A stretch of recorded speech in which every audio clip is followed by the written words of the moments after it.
back or welcome to the channel. I am Simity ASMR.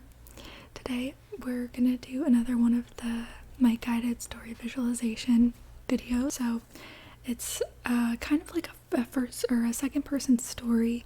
It's a visualization. It's a lot like nothing crazy happens in terms of conflict. It's just like pretty calm and happy things happen, so in that way it's more like just like a visualization, but there is like a storyline that it follows.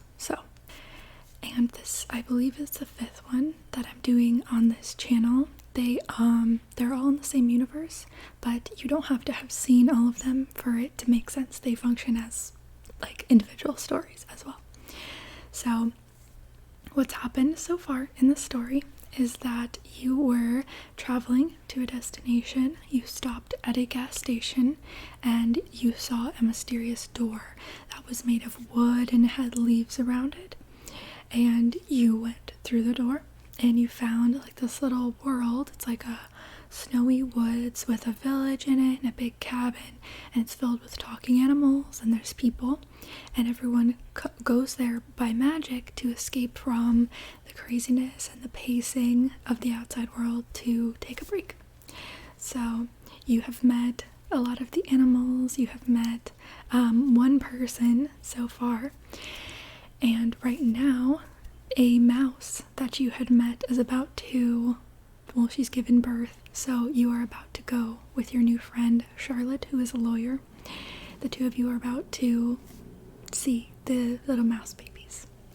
So you are walking up from the lake with your new friend Crocodile, who is actually a blue heron, and the two of you are walking along, and Crocodile is a very detail focused blue heron. He's very he can spend endless amounts of time admiring tiny leaves and blades of grass, and he's just very quiet and centered, but you are walking with him trying to get somewhere to meet the mouse babies, and he's a little bit slow.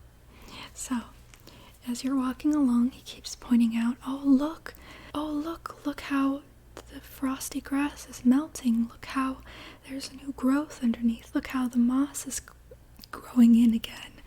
Oh, look how that tree has, it's going to start sprouting soon. I just know it. And you can tell he's very passionate, but he speaks in this very mellow cadence. He doesn't have a very excited energy, but you can tell he's very passionate. And he starts telling you about the gardening projects that he's going to start. So he says, if you want, you can help me. We're going to be propagating. We're going to be growing herbs. We're going to be doing all kinds of gardening projects. And you're wondering, like, how does this guy get anything done? But finally, you guys make it back up the winding path on the little hill, and you come back to the village, and Crocodile leads you through the path through the village and to one of the houses, and you walk in, and it's a cabin. It looks like a cabin like all the other structures. There's a mixture of humans and animals that live in this place. So some of them are like stables with roofs and fireplaces and amenities, and some of them just look like human cabins.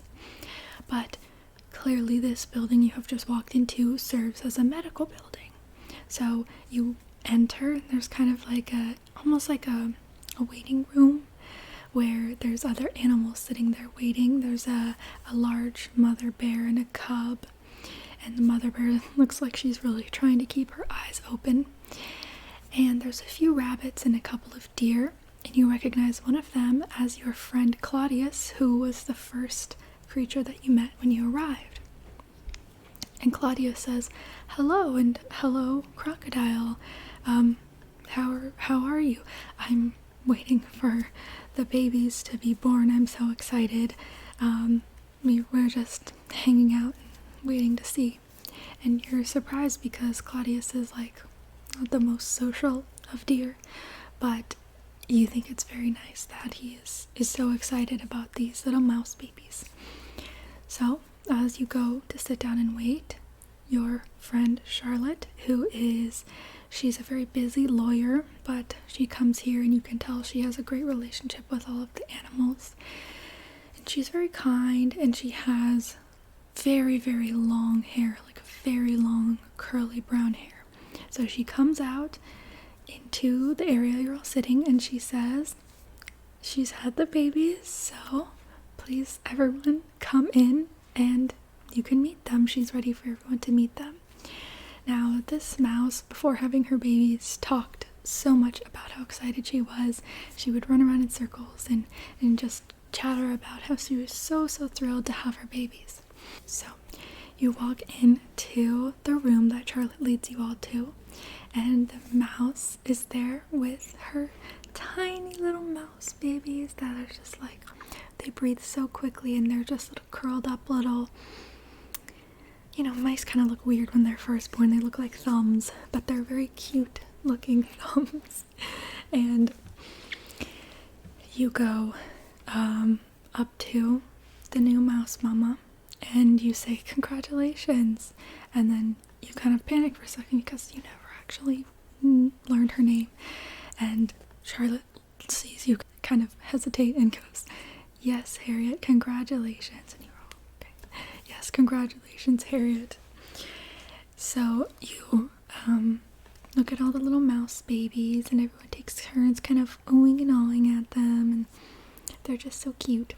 And Harriet's clearly tired, but she says, everyone can help name the babies if they want. So everyone kind of thinks on it for a bit, and eventually Charlotte is like, all right, let's let her sleep. We can think of names tomorrow, but she's very tired. So you go back out of the little medical building and you walk back out into the village, and you decide to stop by the hotel where you stay, the lodge, for a meal because you're hungry. It's like late afternoon. So you go in and sit down at the table. Some animals eating on the animal side of the hall, which you can sit like with each other, but the animal table doesn't have chairs and it has little tables for small animals, so it's just easier for them to eat. But so you sit down at the table, and as you're sitting down, Melinda, the kitchen creature, comes out. Melinda is a little hard to categorize. She doesn't have a human form, but she's made of tree, pretty much. She has moss covering her, little mushrooms and little sprigs, and she doesn't have a face, but you can usually tell how she's feeling by, like, her sprigs will kind of turn towards you and get bigger when she's happy. She kind of glows. That's like her way of smiling. She's very sweet. So Melinda comes up to you and says, would you like to start helping us with spring preparations? We're excited. We're getting ready for the planting season and the gardening season. And you're like, yeah, I don't know much about that, but totally I can. And Melinda says, great, let me introduce you to my lovely friend, our gardener, and I'm sure you'll have fun. There's plenty of magic involved, so you get a chance to learn some magic and, just help everyone out. And so you follow Melinda through the kitchen and out the back door. And out the back door is it leads right into a greenhouse. And the greenhouse has these like tables, so they are like planter boxes, like a little bit high up, and then there's little ones on the ground, and then there's ones that are too tall for you to even reach. And it's lit by like these kind of glowing yellowish orbs that kind of float around the edges of the greenhouse, and it's warm in there and it's humid, and you can't really tell like where the climate control is coming from because it's winter outside still, it's cold. And Melinda says, I will go look for my friends. Their names are Cauliflower and Lewis. So Lewis is Cauliflower's associate and assistant who helps them with the majority of the work, and but everyone chips in. They're just the ones who coordinate everyone, and Cauliflower is so dedicated to the garden. And you stop Melinda for a second and ask, because you don't want to ask in front of Cauliflower, you ask, where did that name come from? Is cauliflower a piece of cauliflower? And Melinda says, no, cauliflower is a root-based life form, but we have many children who visit here and they don't all know that. So cauliflower is just a nickname that stuck from one of the children, much like crocodile, actually. Now that I think about it, that's quite interesting. But yes, so Cauliflower and Lewis are they're very lovely. I'm sure you'll very much enjoy meeting them. So you wait, while Melinda goes and fetches her friends. And so in through the greenhouse walk, you assume Cauliflower and Lewis.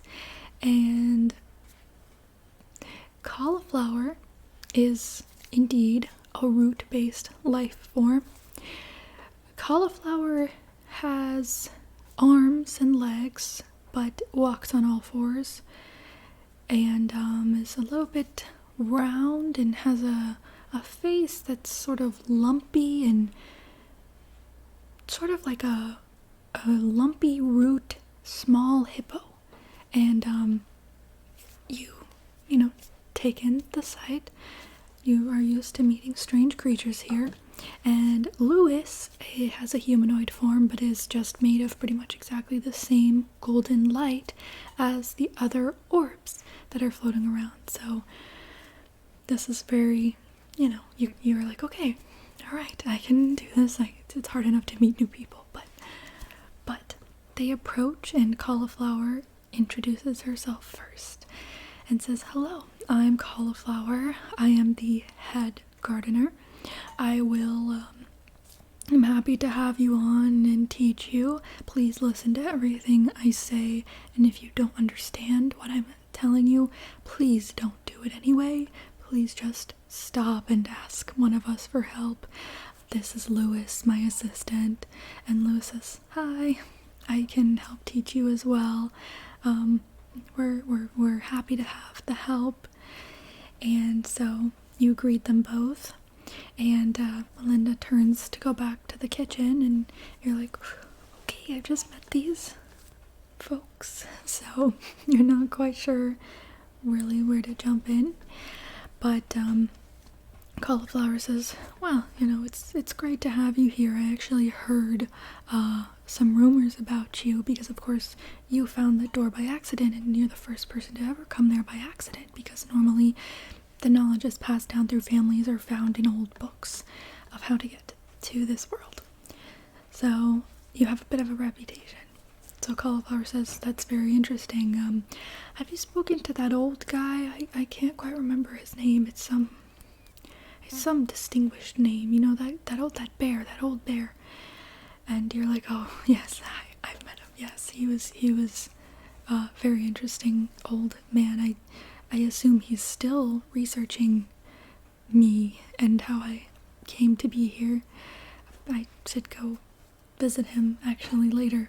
But so Cauliflower says, well, you know what? I think we should get started right away on prepping this soil. We need to be ready for the planting season. So she just starts going and doing stuff, and you're like, okay, cool.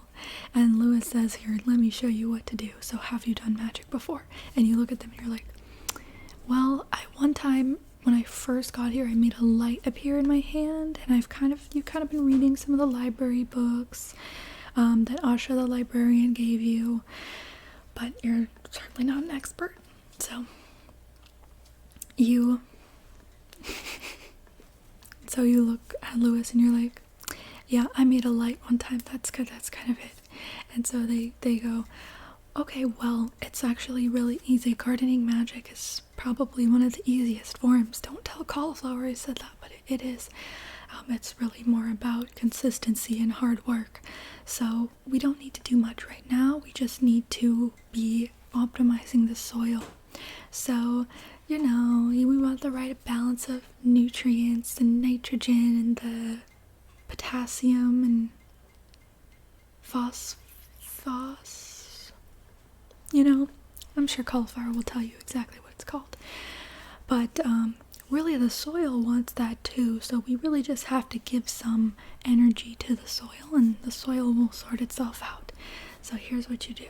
And Lewis kind of takes their you think it's their arm, puts it on the soil and invites you to do the same. And you've got your hand in some slightly warm dirt and you're thinking, okay, I'm doing this.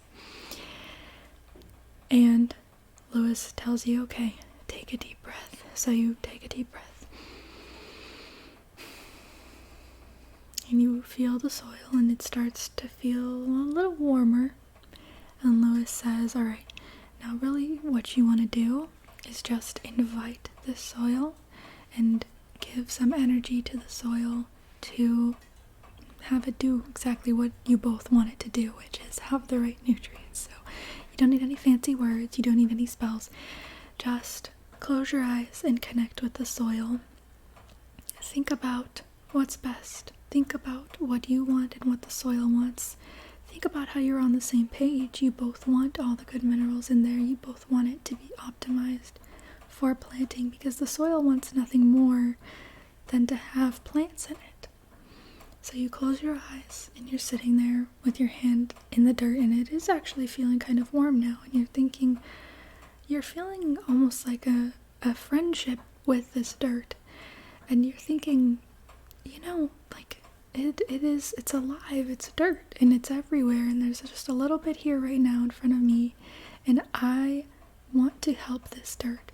And you start feeling like that desire to help, it kind of builds up in your chest and then Lewis says, now you want to send your energy down your arm. He's sounding like a yoga teacher, but you listen anyway because it's magic.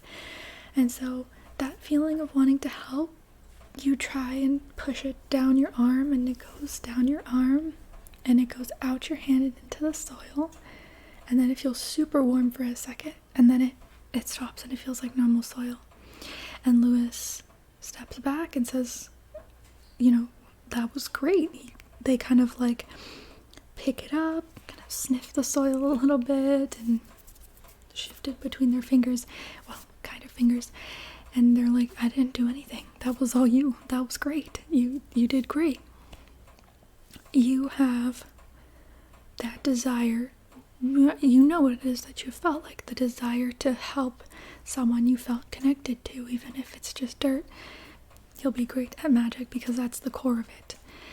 So, yeah, you did great. And cauliflower comes over and is like, did you do that yourself? Like, holy, cauliflower swears, but I don't know if YouTube wants me to. So, cauliflower says, holy, you did amazing. Yeah, like, do you want to do the next one? And so you do one more and then another.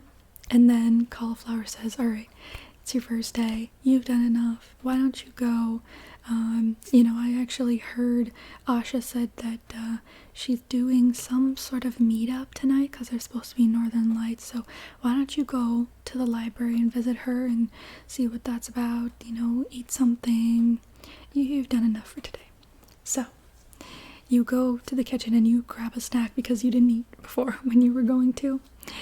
And then you head through the side door off of the eating area into the library. And Asha is behind the librarian desk and her pet fish is also there. And she's reading a book actually about constellations to her pet fish. And there is a person in there, a human, who you haven't met before. And you are like, oh, hi, Asha, and hello. You introduce yourself. And this human is just a guy who looks like, maybe like young adult age, and says, my name is Billy. I come here every so often. I haven't seen you before. Nice to meet you. I'm sure, we'll get along with everyone. I'm working on actually this fitting for the fish tank. It's a telescope fitting, so it's going to allow my friend here to see the constellations tonight. I don't know if it'll work with the Northern Lights, but it's gonna be awesome, so I'm very excited about that. I can tell you what I'm doing. If you want me to, I can show you what I'm doing. And you're like, yeah, I guess why not? But then Asha says, actually, we don't have a lot of time. It's getting to be the time when the lights are gonna come out. So why don't you go up to your room, get dressed to, well, just a little bit warmer because it gets cold at night still, and then meet us down in the eating hall, and we'll all go out as a group together. So you go back up to your amazing hotel room, and you put on some long johns, some very colorful long johns, and you put on a fluffy sweater and a parka and some snow pants and those amazing Miracle Magical socks that are soft and fluffy and warm, but also water resistant and don't get wet even if you step in a puddle. And you put on your boots, which are a favorite color, and your jacket is also, or your parka is also a favorite color. And you got your gloves, and you bring a scarf just in case you want it, because sometimes they feel, the scarf is optional.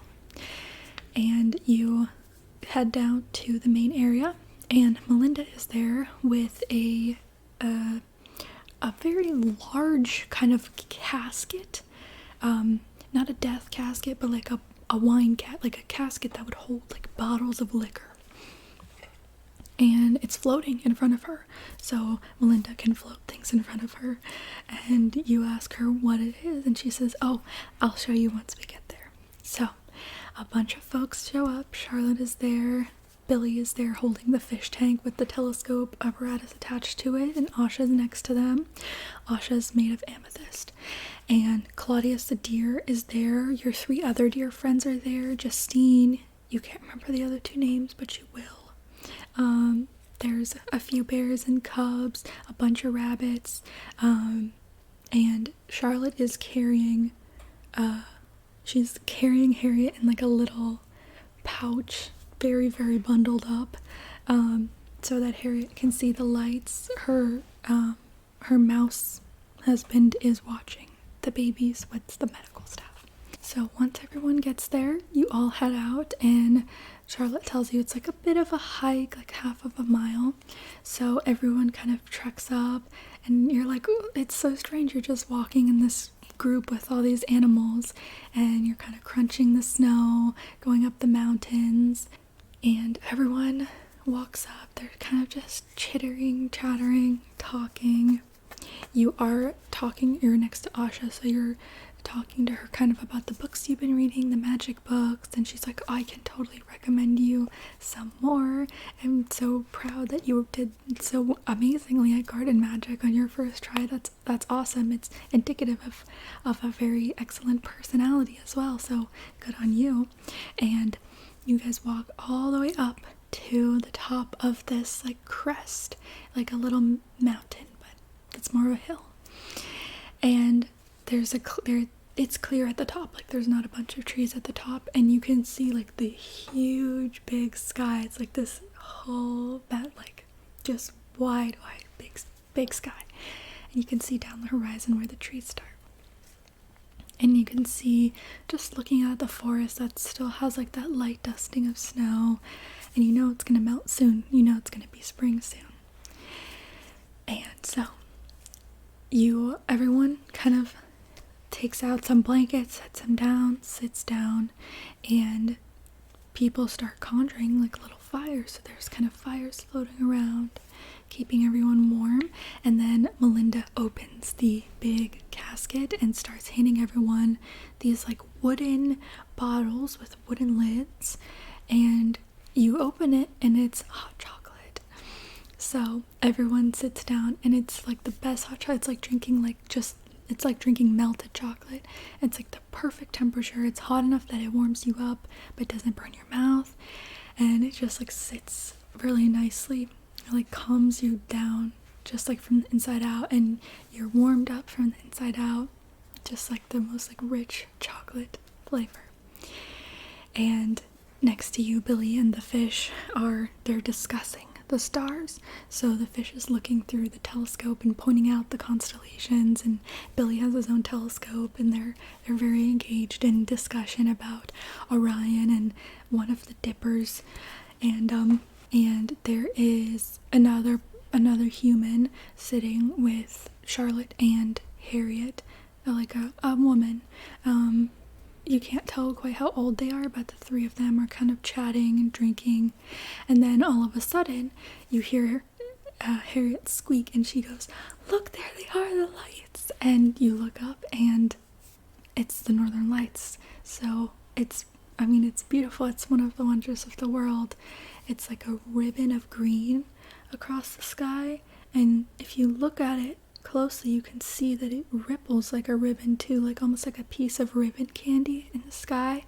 And then there's a streak of blue that goes under it, and the more you look, the more you see this pink emanating as well from the bottom up. It's like this backdrop of pink, and then a pink streak appears over the top, and that green ribbon just keeps like waving like a long eel. And Asha says to you, "Oh, I actually read in a human book that some humans once believed that it was the ghost of a real eel just slithering across the sky." I had some friends tell me that one time.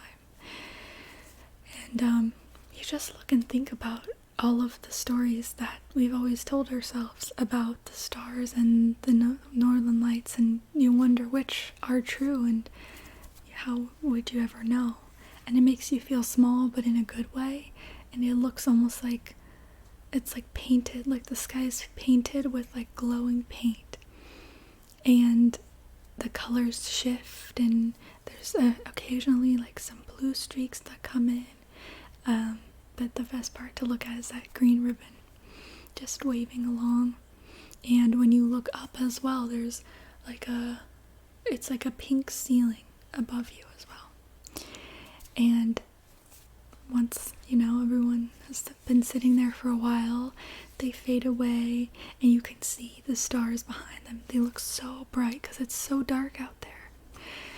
And you all head back down to the hotel, and in the main hall, everyone kind of says goodnight. You say goodnight to all of your friends, and then you go and head up to your room, and you just think about everything that you saw that day, and you feel like there's bigger things than you, and for some reason that doesn't make you feel anxious. It just makes you feel peaceful, and you're very sleepy. So you put on the most comfortable pajamas ever after taking a bubble bath with like voluminous bubbles that are peppermint vanilla scented, and you get all ready for bed. You put on like they have like cranberry lotion.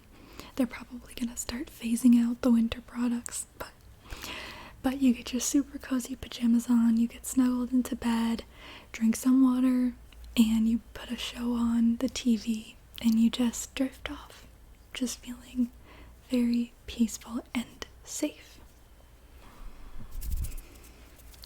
Thank you guys so much for watching this video.